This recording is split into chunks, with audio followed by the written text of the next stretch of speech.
This is the toughest fight for Golovkin. Why would you agree with that?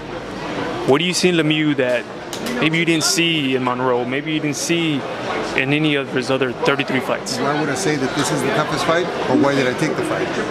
Why would you agree that this is the toughest fight? Because he is the toughest fight. He's the most accomplished, I think. He's a world champion. He's got something to lose, and sometimes that's very dangerous. He's got a belt to lose, where some of the other guys that we fought didn't have a belt to lose.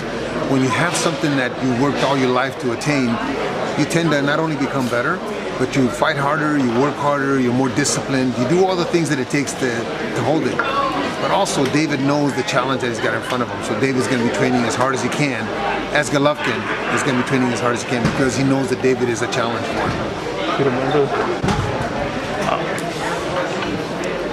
It's easy to, people would say yes, he's going to say that his fighter's going to win. You know, it's his fighter. What is it about Lemieux that, is it his power? Is it his footwork? Is there's something that really is a threat at all? I mean, do you really see a threat in Lemieux? I think it all the way around is a threat. I think that the fact that he's got a belt is a threat. He's obviously amassed that many wins and that many knockouts because he can fight a little bit. But we also have a guy on our side that can fight a lot. So that being said, they're going to test themselves. They're going to find out about themselves. Lemieux is going to find out if he really wants that big challenge to keep the belt. Sometimes if you see Golovkin's fights, once he hits somebody with a good shot, it's a different story. It's a different individual in there. And if David can handle that, then we're going to have a heck of a fight. I'm going to have the ringside seat. I'm going to have the best seat in the house. So I'm going to enjoy the fight as a fight fan also, working the fight for Golovkin, but I'm going to enjoy it as a fight fan. Has your assessment, what you thought of Lemieux before you ever met him, now on this press tour, now that you met him, as a man who can read someone, as a trainer, you read people through all your experience, you can see something in Lemieux that you thought, I got this. Or maybe he's not he's smaller, or his hands aren't that big, or he's all that. What I see in nothing changed. Lemieux, no, nothing changed. What I see in Lemieux and I saw back when he fought Rubio is that he can lose. He knows how to lose, and that to me is very important in a fight, because he knows how to lose when the time becomes difficult in there. He knows how to lose already. Golovkin doesn't know that feeling yet. So that alone tells me that if it gets hard in there, David may not make the effort. What do you tell Golovkin? Don't get too confident. No, coach, I want to get that. No. We're not gonna shave a round or two off. I'm gonna do this. Are you in total control? I'm in total control. I've always trained my fighters to make sure that they're the best that they can be. And if we can't beat somebody with the best we have, then we're not gonna beat them. So we have a game plan. We're gonna go round by round and do the things that we need to do to set up the next round and set up the next round.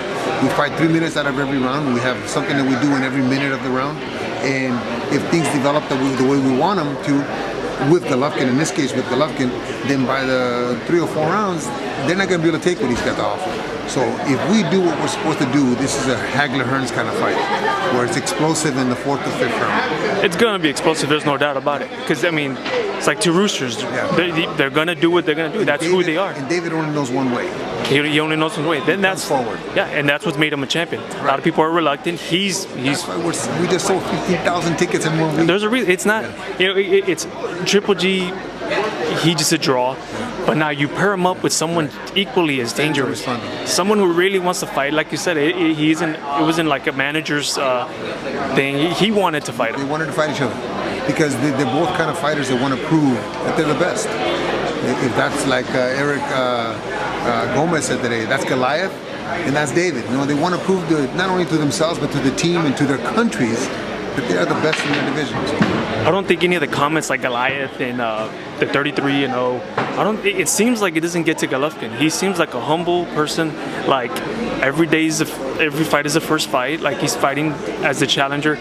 Is that who he is? That's who he is. Or is that part of yours? We'll train in the gym, and he's still Gennedy Golovkin. On the 17th, when I start putting his hand wraps on, I can see the change in him. He steps the ropes is like a complete change. Now he's completely focused on his task at hand. but we prepared for that moment. And once you prepare and you're 100% sure of the things that you've done with the things necessary to do, then the fight is easy. If David happens to be the better man that night, you know what? That's when we go back to the drawing board and we prepare something different. But Golovkin at this point, like I said, he hasn't tasted that defeat, so he doesn't know how to lose. David does. Gennedy doesn't. He's never lost. But he's also the one used to the lights, the attention, last at the forum, 12,000 people, the roaring fans. Do you think that'll get to Lemieux? You think that plays to your advantage? When Golovkin first came out, when he first fought the tough fights like this, the lights were also something different for him. So who knows? What did he tell you about that time? Like, Coach, I was a little more nervous than usual. I took him to see the Mayweather-Maidana fight.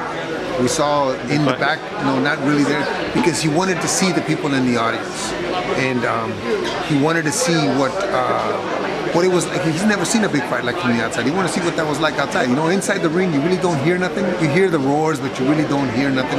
You hear your coach because that's who's used to talking to you.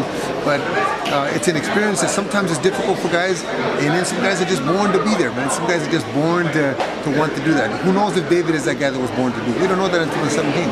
He carries himself as... Oh, he's very confident. He's extremely confident. Good for the promotion, good for the fight fans, because us as fight fans are going to enjoy a great fight. And we know what to expect, and that's a beautiful thing. Yeah. Well, thank you very much, Coach, and keep up the great job. God bless you.